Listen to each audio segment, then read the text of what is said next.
कधीच नाही चुकणार तुमचे फेवरेट टीव्ही शोज झी5 सोबत, तेही एकदम फ्री। सुनबाई, तुम्हाला हे समजा आयतं मिळालेलं आहे, त्यामुळे खरेपणाच्या विश्वासाच्या बाता मारणं तुम्हाला लई सोपं आहे हो। कारण तुमच्यावर प्रेम करणारा आमचा जो मुलगा आहे ना, त्याला बाईची किंमत कळत्या, ते बाईचा रिस्पेक्ट करत्या। पण या माणसावर प्रेम करणाऱ्या बाईंनी काय करायला पाहिजे आम्हाला सांगा की? डोसकं फोडून घेतलं तरी पण या माणसाच्या काळजाला काय पाजर फुटायचा नाही। मग अशा वेळेस तुमची फिलॉसॉफी काय कामाची सांगा की आम्हाला हा? मला तुमच्याशी एकही अक्षर बोलायचं नाहीये। तुम्ही फसवणूक करून खूप मोठी चूक केलीत आणि आता त्या चुकीचं समर्थन करताय।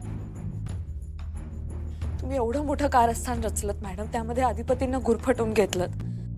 नाही सहन करू शकत आहे, मी तुमच्यावर विश्वास नाही ठेवू शकत अधिपती। आता का केलं तसं? असं नाही आहे बघा, आपण बोलूया। नको, आता नको। ऐका की, तुम्ही आत्ता खरंच तुम्ही शांत व्हा, आपण बोलूया। हॉस्पिटलमध्ये आधीच लई त्रास झालाय तुम्हाला, आत्ता तुम्ही शांत व्हा, आपण नंतर खरंच बोलूया। शरीराचा त्रास होईल बरं अधिपती, मनाच्या त्रासाचं काय?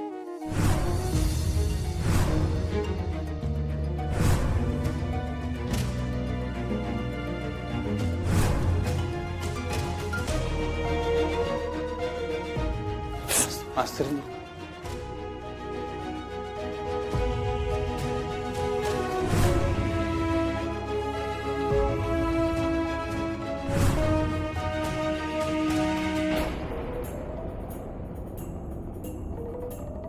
तुम्ही बी आराम करा आता।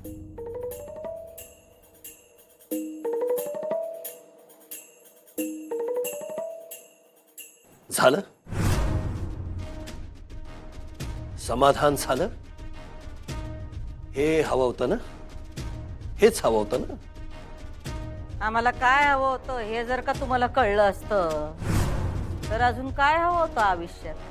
तुला जे हवंय ना, ते या जन्मात काय पुढच्या 7 जन्मात मिळणार नाही। जास्त बोलू नका हो। पुन्हाच ठाऊक तुमच्या भविष्यात पुढं काय वाढून ठेवलंय। जावा, आराम करा, दमला असशीला। अगं एवढं सगळं झालं, जनाची नाही किमान मनाची लाज ती तरी बाळग। तुम्ही गपगुमान लग्नाला उभं राहिला असता तर एवढं रामायण घडलं असतं काय?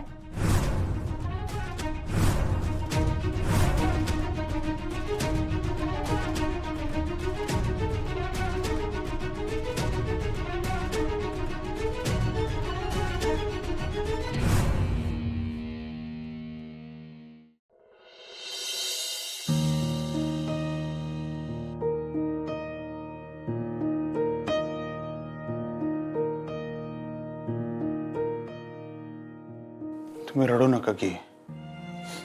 सॉरी मास्तरीनबाई, माफ करा, तुम्ही खरंच रडू नका।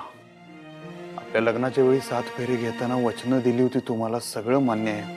माझी चूक झाली, मी खोटं बोललो तुमच्या संग। पण आयुष्यभर मी माझ्या आई साहेबांना रडताना बघितलं होतं। मला त्यांना त्यांच्या त्रासातनं मोकळं करायचं होतं, त्यांचं एकच स्वप्न होतं, तेवढं पूर्ण करायचं होतं, म्हणून मी हे केलं। मी माझ्या थोबाडाला कुलूप लावलं। मला तुमच्या संग खोटं बोलायचं नव्हतं, खरं तर मला सगळं खरं सांगायचं होतं आणि मी सांगणार बी होतो, पण हे लगीन झाल्यानंतर सांगणार होतो। आई साहेबांची शपथ, मी खरं खरं सांगणार होतो तुम्हाला। का बोलू माझ्याशी? खरंच विश्वास ठेवा, मी तुम्हाला सांगणार होतो। पण सांगितलं नाहीत।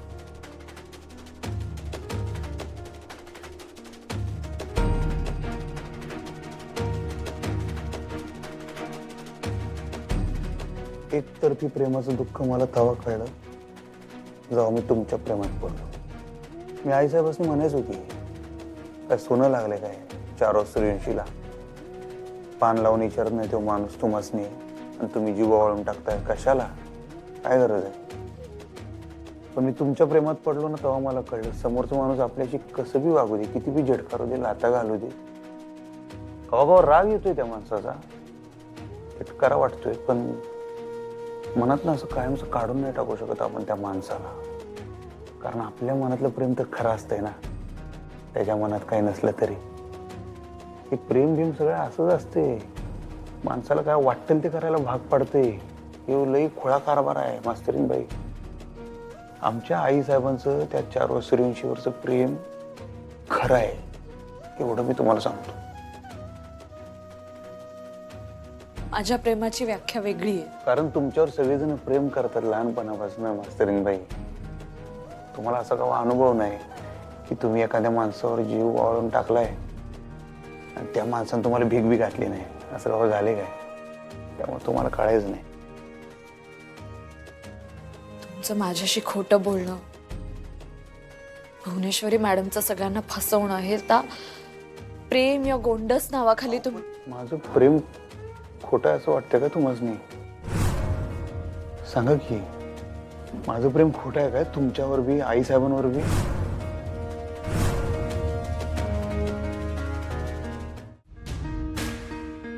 आमचा नाईलाज झाला होता आणि आई साहेबांचा बी. तुम्ही समजून घ्या की मास्तरीन बाई. बघा, आई साहेबांना पण हे सगळं करायची काय हौस नव्हती. त्यांनी आई साहेब म्हणून जर लग्नाची मागणी घातली असती तर 4 सूर्यवंशींनी ती झिडकारलीच असती, जसं आयुष्यभर ते करत आले. म्हणून त्यांना चारुलता म्हणून हे सगळं करायला लागलो. तुम्ही अजूनही त्यांना डिफेंड करताय अधिपती. ते डिपेंड मला काय कळत नाही. मला एवढं कळतं की आमच्या आई साहेबांनी जे केलं ते प्रेमासाठी केलं. अधिपती, त्यांना हवं ते मिळवण्यासाठी त्या काहीही करू शकतात, तुम्ही समजून घ्या. अहो, हवं ते म्हणजे प्रेम. बिघडलं कुठं? हो, समोरच्याच्या इच्छेचा काहीच विचार नाही का? बाबांना नाही करायचंय लग्न, तरी या त्यांच्या गळ्यात पडणार, ते खोटेपणा करून. आता परत मी सगळं तेच बोलायचं असेल तर मग त्यांनी त्यांचा खेळणं म्हणून वापर का केला? 4 सूर्यवंशी जे अंतर आत्ता ठेवतात ना आमच्या आई साहेबांपासून, ते अंतर कवा तरी पार केलं होतं ना त्यांनी. का? समोरच्या माणसाच्या मनाचा विचार तवा का नाही केला त्यांनी? समोरचं माणूस बी आपल्यात अडकू शकतंय ह्यो विचार त्यांच्या मनात का आला नाही? तुम्ही एक बाई आहे सा, तुम्ही आई साहेबांचं मन समजू शकताय, समजून घेतलं पाहिजे असं मी म्हणेन. आणि जर ते तुम्हाला समजत नसेल तर त्यांच्या वाटेला आलेलं दुःख तुम्ही कवाच भोगलेलं नाही, म्हणून तुम्ही ते समजून घेत नाही आणि तुम्ही त्यांचा राग करताय मास्तरीनबाई. आणि राहता राहिला प्रश्न मी तुमच्या संग खोटं बोलण्याचा, तर माझी चूक झालेलीच आहे. मी तुमचा अपराधी आहेच. त्यासाठी तुम्ही वाटेल ती शिक्षा द्या, मी सहन करीन. कारण पण आमचा बाप आमच्या आई साहेबांच्या बाबतीत चुकलेलाच आहे, हेही तुम्ही मान्य करा. आज सुद्धा जर आमच्या बापानं आई साहेबांचा स्वीकार केला असता तर मी सगळं विसरून गेलो असतो. मी बी त्यांचा बाप म्हणून स्वीकार केला असता. मी तसं त्यांना सांगितलं बी होतं, पण त्यांनी तसं केलं नाही. आता इथून पुढं जवळ 4 सूर्यवंशी आमच्या आई साहेबांचा स्वीकार करत नाहीत तोपर्यंत मी बी त्यासनी बाप म्हणणार नाही.